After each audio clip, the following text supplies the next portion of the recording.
아멘. 할렐루야. 복된 주일입니다. 오늘 하루 가운데도 여러분의 삶 가운데 주님의 은혜와 또 성령의 충만함이 임하시기를 주의 이름으로 축복합니다. 오늘은 호산나 찬송하리로다 라고 하는 제목으로 종려주일을 맞이하여서 여러분에게 말씀을 전하려고 합니다. 어떤 곳에 교회와 이 절이 같이 붙어 있었다 그러죠. 그러다 보니까 서로 이래저래 영향을 많이 주고받게 되었는데 다행히도 교회가 더 많은 영향을 주었다고 합니다. 그래서 절에 있는 스님들이 말을 하다가도 자신들도 모르게 할렐루야 아멘 하는 그런 지경에까지 이르렀고요. 절에 주지승이 많이 화가 나지 않았겠습니까? 그러던 어느 날 교회에서 찬송을 얼마나 크게 부르든지 주지승이 너무 화가 나서 누가 가서 좀 조용히 시키고 하라 이렇게 이야기를 할 때에 아무도 나서는 사람들이 없었다고 합니다. 그때 아주 나이 어린 동자승이 우물쭈물하면서 일어나서 하는 말이 어쩔 수가 없네요. 제가 십자가를 지고 다녀오겠습니다. 이렇게 이야기했다라는 우스운 이야기가 있는데요. 여러분, 십자가는 기독교의 상징과도 같습니다. 예수의 십자가는 하나님께서 우리에게 주신 최대의 축복이요 은혜요 하나님의 사랑을 나타내는 것입니다. 고린도전서 1장 18절 말씀에는 십자가의 도가 멸망하는 자들에게는 미련한 것이요 구원을 얻는 우리에게는 하나님의 능력이라고 했습니다. 할렐루야. 십자가는 하나님의 능력입니다. 십자가의 의미를 모르는 멸망받을 사람에게는 미련한 것이지만 구원을 받는 주님의 자녀들에게는 십자가는 우리를 구원하시는 하나님의 능력이 되는 것입니다. 오늘 종려 주일입니다.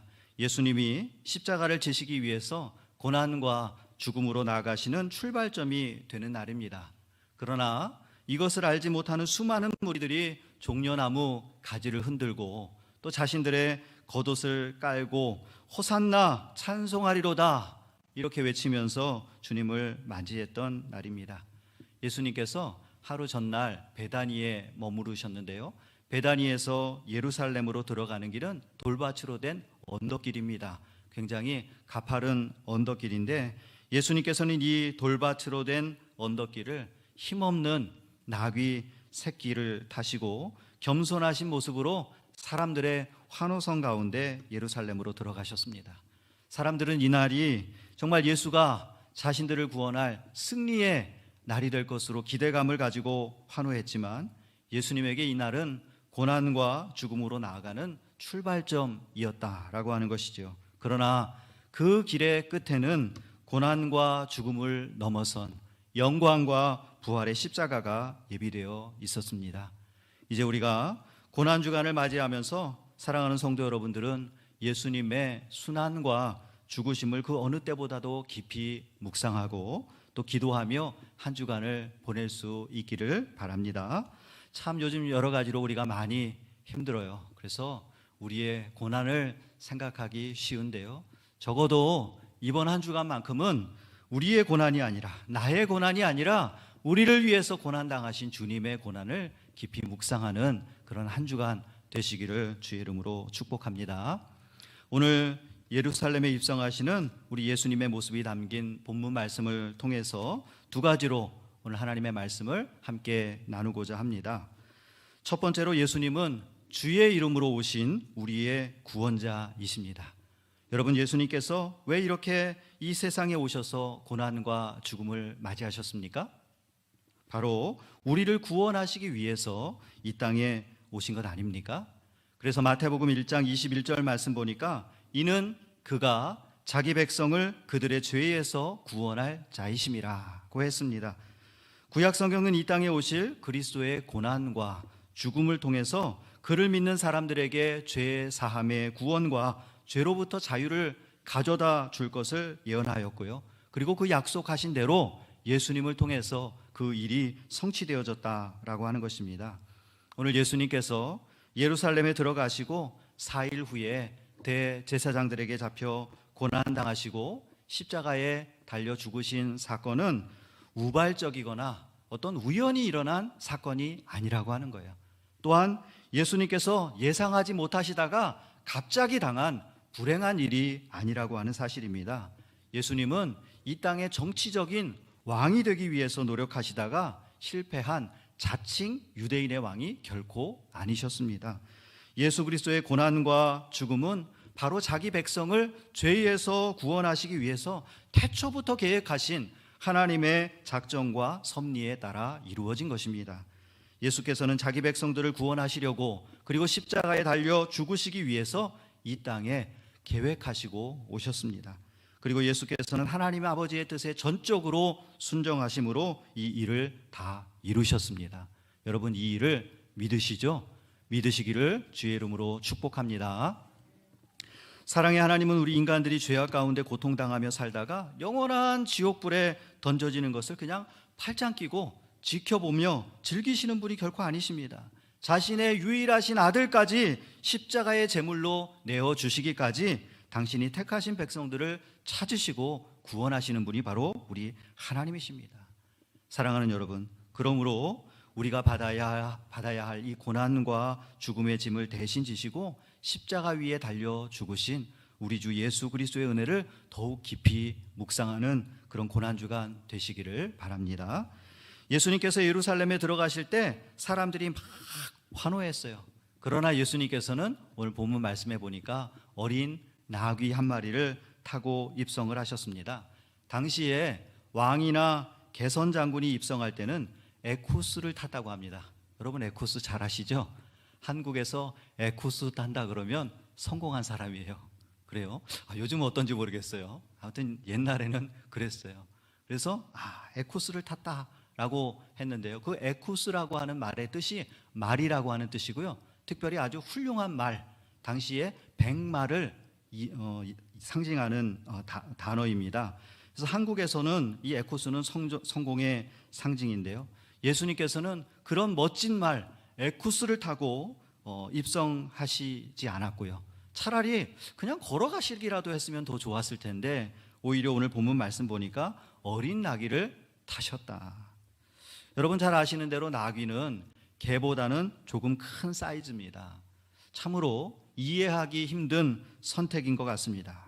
그런데 오늘 보면 15절 말씀 보니까 예수님께서 이렇게 나귀를 타신 것은 구약성경 스가랴서 9장 9절에 기록된 말씀, 시온 딸아 두려워하지 말라, 보라 너의 왕이 나귀 새끼를 타고 오신다, 이 말씀을 이루신 것이다, 이렇게 말씀해 주고 계십니다. 스가랴가 550년 전에 예언한 것이 바로 예수님의 이 모습을 통해서 그대로 이루어졌다라고 하는 것이죠. 우리는 성경의 모든 것이 예언하신 대로 이루어지는 것을 분명히 알아야 됩니다. 성경은 예수님에 관한 말씀인데요, 구약은 오실 예수님, 또 신약은 오신 예수님, 그리고 요한계시록은 다시 오실 예수님에 관한 말씀으로 우리가 이해할 수 있습니다. 예수님의 출생, 또 예수님의 사역, 예수님의 고난, 예수님의 죽음, 십자가의 사건의 그 자세한 내용까지 이미 구약 성경에 다 기록되어지고 예언되어졌고, 그리고 예수님을 통해서 그것이 다 완성되어졌다라고 하는 것이죠. 이제 딱 하나 마지막 남은 것이 무엇입니까? 오실 예수님, 이 땅에 다시 오실 예수님에 관한 말씀만 남아 있어요.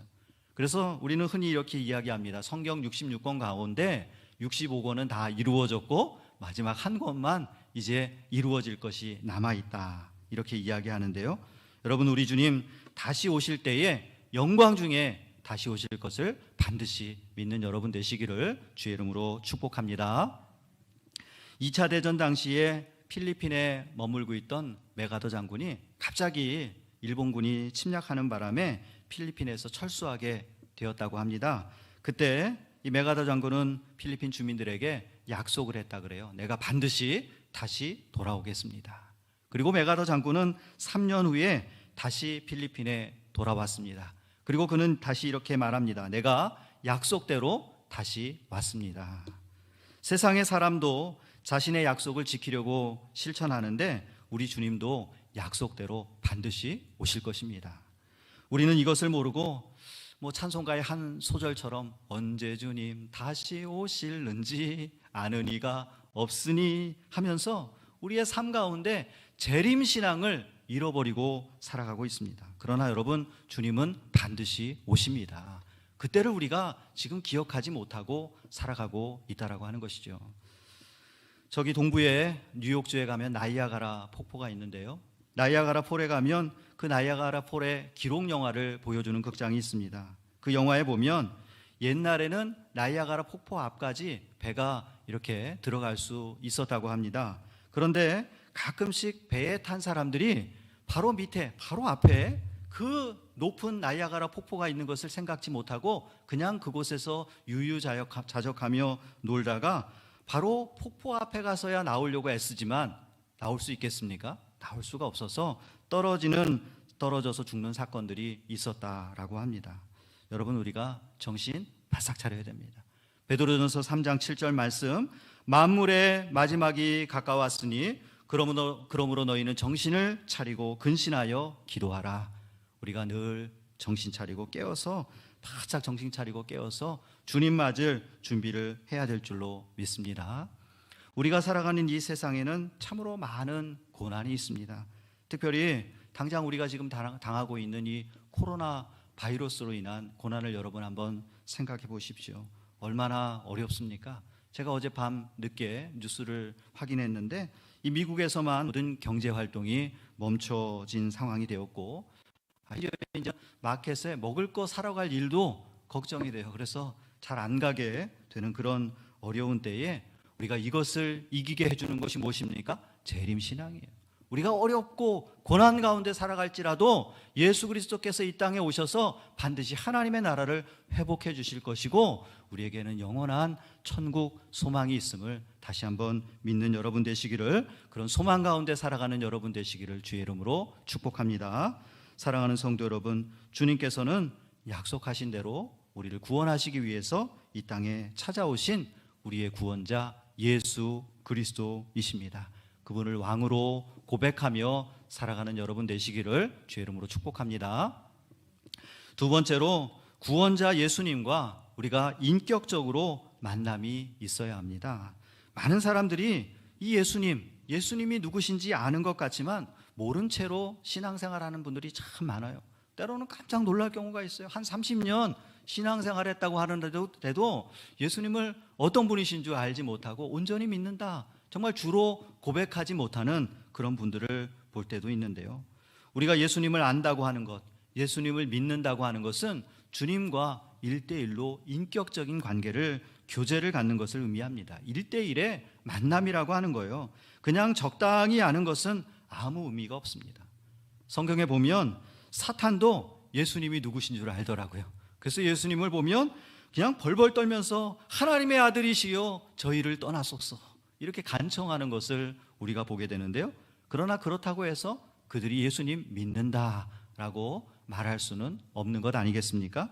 오늘 본문에도 수많은 무리들이 나오는데 그들은 예수님이 누구신지 알지 못하고 환호를 하며 따라다녔습니다.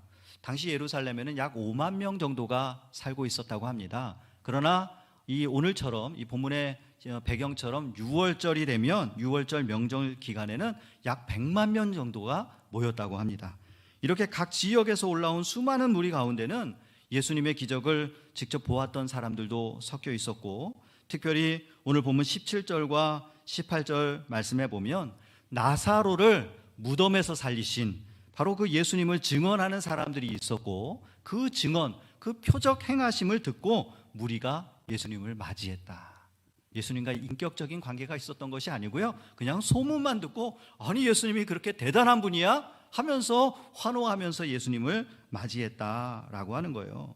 자신의 겉옷과 종려나무 가지를 길에 펴면서 호산나 찬송하리로다 주의 이름으로 오시는 이여 왕이시여 이렇게 고백하고 외쳤지만 그들은 예수님을 알지 못했다라고 하는 거예요. 호산나 뜻이 무엇입니까? 우리를 구원하소서, 주여 우리를 구원하소서. 이렇게 간절함은 대단했어요. 참 대단했던 것 같습니다. 간절한 마음은 있었어요. 그래서 그들이 예수님을 맞을 때에 그 소리가 참으로 대단했다 그러죠. 마태복음 21장 10절 말씀 보면 성이 소동했다 이런 단어가 나오는데요, 소동했다라고 하는 말은 지진이 나서 막 흔들릴 정도로 그렇게 엄청난 소리로 환호했다라고 하는 거예요. 여러분 100만 명이 모여서 그렇게 외친다면 아마 그럴 만도 할 것 같아요. 우리가 매년 한번 같이 외쳤던 기억이 있는데요. 한번 여러분 같이 한번 오늘도 몇 분 안 되시지만 한번 외쳤으면 좋겠어요. 호산나 주의 이름으로 오시는 이여 한번 같이 외쳐보겠습니다. 하나 둘 셋. 호산나 주의 이름으로 오시는 이여. 확실히 우리가 다 함께 모여서 외칠 때만큼은 되지 않는 것 같아요. 그래서 우리가 모여야 되는 거예요. 그죠? 우리 성도들이 함께 모여서 호산나 외칠 때는 적어도 좀 여기가 쩌렁쩌렁 울렸었는데 오늘 이렇게 몇 분 안 모이시니까 소리가 작은데요. 빨리 우리가 모여서 호산나 외치는 날이 왔으면 좋겠습니다. 아무튼 이렇게 수많은 무리들이 이렇게 호산나를 외치면서 겉옷을 길에 폈어요. 유대인들에게 겉옷은 집과 같다고 합니다. 날이 더울 때는 입으면 시원하게 해주고 밤이 되어서 날이 추울 때는 그것을 겉옷을 덮고 잠을 잤다라고 합니다. 그것을 땅에 깔았다는 것 얼마나 큰 자신의 경배하는 마음을 담은 것이겠습니까? 예수님을 아주 열렬히 환영했다라고 하는 것입니다. 특별히 옷을 길에 펴는 것은 당시의 왕이 성에 입성할 때 왕을 모실 때 행했던 그런 최고의 경배를 나타내는 표현이었던 것입니다. 그런데 그들이 이렇게 한 것은 하나님께서 구원자를 보내서 자신들을 로마 제국으로부터 해방시킬 것을 기다렸기 때문입니다. 마침 예수님이 이 예루살렘에 방문하신 때가 언제라고요? 유월절 명절이라 그랬어요. 유대인들에게 유월절은 마치 한국의 광복절과 같은 날이에요. 그래서 유대인들은 이 유월절에 자신들이 애굽으로부터 해방되었던 그때를 기억하면서 로마 제국의 박해로부터 해방되기를 원하는 마음으로 예수님을 맞이했다라고 하는 것이죠.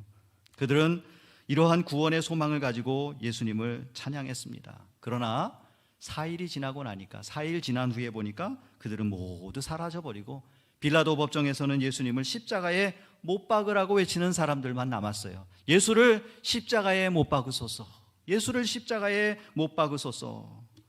우리가 이들을 어떻게 이해해야 되겠습니까? 군중 심리에 의해서 메시아를 외쳤던 무리들은 예수님이 자신들의 예상과 달리 대제사장과 헤롯 왕과 빌라도 총독에게 심한 고문을 당하며 끌려다니는 그러한 초라한 모습을 보면서 아마 후회하면서 실망하면서 마음이 돌아섰을 것입니다. 이것이 예수님과 인격적인 만남이었던 그런 군중 심리로 우르르 환호하며 몰려다니는 사람들의 결말인 것입니다. 우리도요, 예수님이 누구신지 분명히 알고 그분과 인격적인 교제하는 참 믿음 안에서 신앙생활 해야 될 줄로 믿습니다. 그렇지 못하면 언젠가 우리도 이 사람들처럼 예수님 배신하고 주님을 십자가에 못 박으라고, 난 주님 모른다 라고 오히려 주님을 배반하는 사람들이 될 수 있다라고 하는 것입니다. 요한복음 4장에 보면 사마리아 여인과 예수님이 대화하시는 장면이 나오는데요, 그때 여인이 예수님에게 이런 질문을 하죠. 어디서 드리는 예배가 올바른가? 이렇게 질문을 할 때 예수님은 이렇게 대답하십니다. 너희는 모르는 것을 예배하지만 우리는 아는 것을 예배한다 하면서 영과 진리로 예배하라고 말씀하셨어요. 모르는 것을 예배하지 말고 알고 예배해야 된다는 거예요. 그냥 적당히 따라다니고 형식적으로 습관적으로 예배하는 것이 아니라 진짜 우리가 누구한테 예배하는가, 그 예배의 대상을 분명히 알아야 된다라고 하는 것이죠.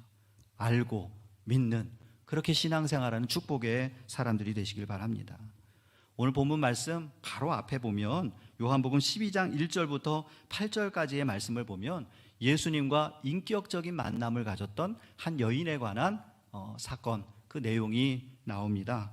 예수님이 예루살렘에 들어오시기 전에 베다니 나사로 집에 머무실 때에 그의 동생 마리아가 예수님을 위해서 매우 값비싼 향유, 즉 순전한 나드 한 근이라고 했습니다. 그것을 깨뜨려서 주님의 발에 붓고 주님의 발을 닦아드리는 내용이 나오는데요, 당시 제자들, 특히 가룟 유다는 이 모습을 보면서 책망하면서 그 돈을 낭비했다 이렇게 책망을 하지만 예수님께서는 이 여인이 주님의 장례를 미리 준비한 것이다 라고 칭찬하셨습니다. 마리아는 예수님을 인격적으로 아는 여인이었어요. 예수님의 마음을 아는 여인이었다라고 하는 것이죠. 반면에 오늘 본문에 나오는 수많은 무리들, 또 나아가서 심지어 예수님의 12 제자들은 그저 예수님이 예루살렘에 가면 왕이 되실 것으로 생각했어요. 제자들은 예루살렘으로 올라오는 길에 자신들이 예수님이 왕이 되면 자기들도 한 자리 해먹을 생각만 했습니다. 그런 정치적인 야심에 빠져 있었고요. 가룟 유다는 돈 벌 생각만 했어요. 그래서 그때는 사람들의 환호하는 의미도 몰랐고, 예수님께서 나귀를 타시는 이유도 몰랐고, 왜 예루살렘에 들어가시는지도 몰랐다라고 성경에 기록이 되어 있어요. 그러나 본문 16절 말씀을 보면 다행히도 훗날 제자들은 예수님께서 영광을 얻으신 후에야 이 일이 생각났고 깨달았다. 어떻게 깨달았습니까? 성령께서 역사하셨어요. 성령께서 깨닫게 하시니 예수님의 그 신비한 비밀을 알게 되고 예수님과 인격적으로 만나고 교제할 수 있는 그 은혜가 그들 가운데 임한 것입니다. 사랑하는 성도 여러분, 예수님을 성령 안에서 인격적으로 경험하는 여러분 되시기를 주의 이름으로 축복합니다. 여러분이 예수님이 여러분의 구원자 되시고 왕이심을 여러분의 삶 가운데 경험하는 여러분 되셨으면 좋겠어요.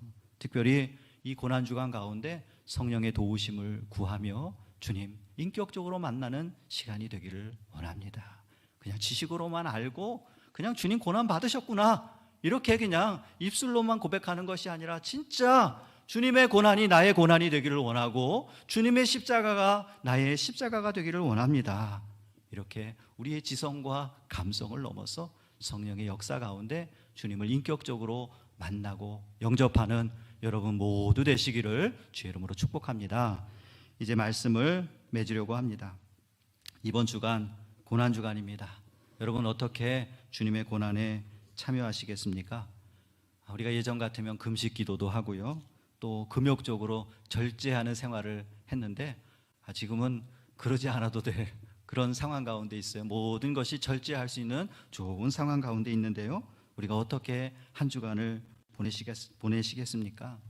진정한 고난주간의 의미는 우리가 주님과 똑같이 고난당하고 그냥 아프라고 하는 것이 아닙니다. 주님께서는 우리가 그러한 고난 가운데 있지 않기를 원하셔서 대신 고난당하신 것입니다.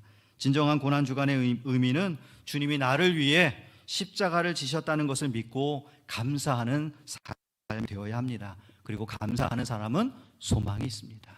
오늘 한 주간 우리가 살아가면서 주님의 십자가를 묵상하면서 소망 가운데 살아가는 여러분 되시길 바랍니다. 존 파이퍼 목사님이 이런 말씀을 하셨다 그러죠. 예수님은 십자가를 지시고 골고다로 내려가셨는데 그리스도인들은 십자가를 짓고 자꾸 영광의 예루살렘으로 올라가려고 한다. 사람들은 고난 없는 영광을 희망합니다. 그러나 고난 뒤에 소망이 있는 것을 우리는 분명히 믿습니다. 사랑하는 성도 여러분, 오늘 종려주일 예수님께서 그 고난의 길을 시작하시기 위해 예루살렘으로 들어가시는 날입니다.